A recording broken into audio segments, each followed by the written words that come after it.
So let's cross now live to former candidate for the European Parliament in Finland and member of the Finnish Freedom Alliance Party, Armando Memma. Armando, I'm glad to have you join me now. So, thank you for inviting me. Good evening. Thank you. It's nice to have you. So Europe is complaining about Trump's peace plan and is now attempting to rewrite it. But they've had 4 years to come up with something of their own. So why didn't they?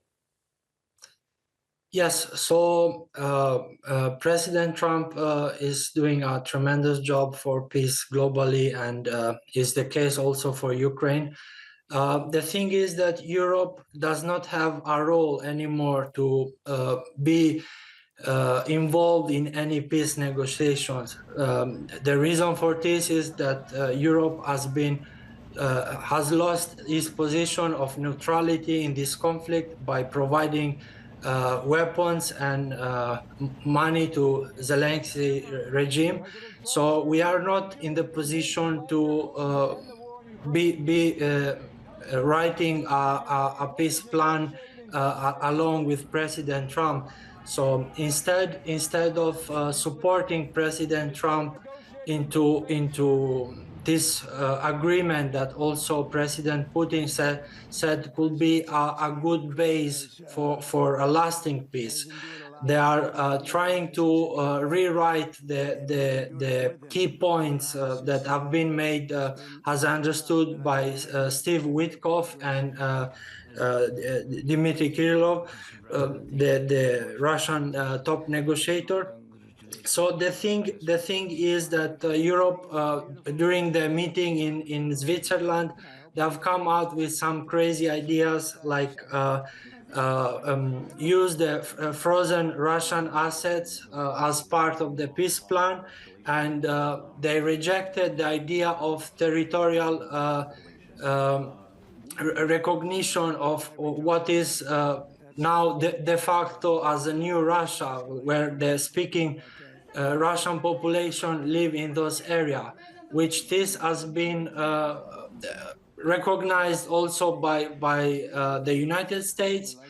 It has understood in the peace plan, Ukraine is not obliged to recognize these territories, but the international community will recognize them as part of Russia.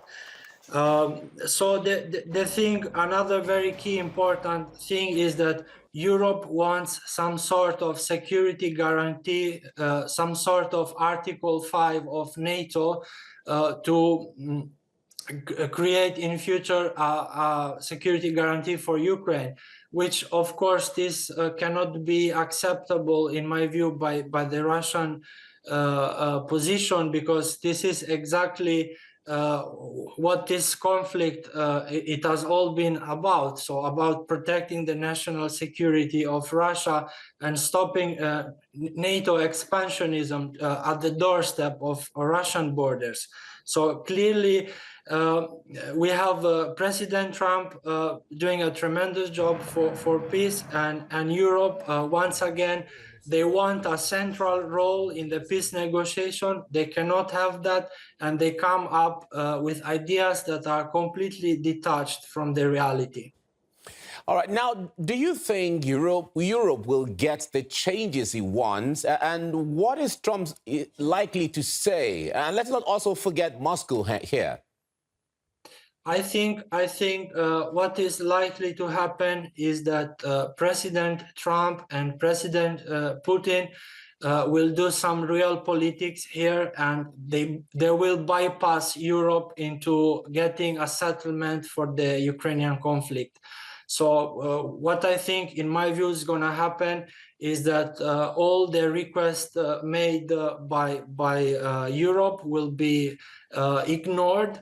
I think that they're gonna consider of course they're also gonna consider some of the requests which has been made by Ukraine, and which will probably take a bit of time to adjust those requests. But the key point is that President Trump and President Putin will bypass Europe. And as I'm understanding from the multiple phone calls that President Trump had with the leaders in Europe in the past 2 days, it seems that we are getting close to a settlement of the conflict in Ukraine, and it seems that also UK is willing to collaborate with President Trump to get the conflict settled. So. All right. Now, reports suggest Europeans want Ukraine's NATO membership to still be on the table. But what's the thinking here, seeing that Russia has always said that the bloc's expansion is one of the root causes of the crisis? It is exactly the main root cause of the conflict. What people don't talk about here is the fact that no country on earth will want long-range missiles that could be fired within minutes to your capital cities. So this is military strategy.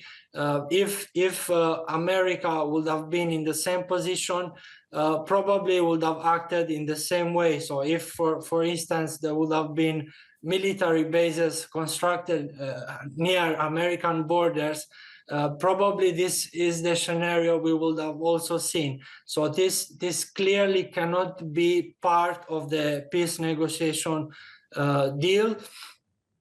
I think at the end, realpolitik will win. So we have major superpowers that are running the show in the world. And unfortunately, Europe is not a superpower. We don't have sovereignty. We don't have to decide much on the international arena of realpolitik. So this is my personal opinion. Okay, so why is Europe opposed to just accepting the proposal as it is? What do you think? The idea, which is wrong among the EU leadership, is that somehow Europe could weaken Russia in the long term, and somehow it can give a strategical defeat on the battlefield in Ukraine. Unfortunately, these are foolish desires, because the reality is quite different on the battlefield. Russia is achieving all the strategical goals in the military operation in Ukraine, and can easily continue the conflict without the need of a peace deal. But this again shows the importance and how much Russia is willing for dialogue and to build cooperation and peace in the future with the whole international community. So they are above the fact that they are winning the conflict. They are still leaving the door for diplomacy open, and I think we should recognize this good quality that all the time that Europe closed the door to diplomacy, Russia is continuing on the path for peace. So the whole idea for Europe to give a strategical defeat to Russia, unfortunately, is miscalculated. And again, it doesn't take into consideration Ukraine and the lives of Ukrainians. So somehow it's sad, because they are using Ukraine not as they're supposed to be, like working for peace and diplomacy, but as an instrument to somehow strategically defeat Russia, which is, in my view, is completely out of reality. All right, we have to leave it here now. Amandu Mema, a former candidate for the European Parliament in Finland and member of Finnish Freedom Alliance Party, thank you so much for your insight here. Thank you for inviting me. Great.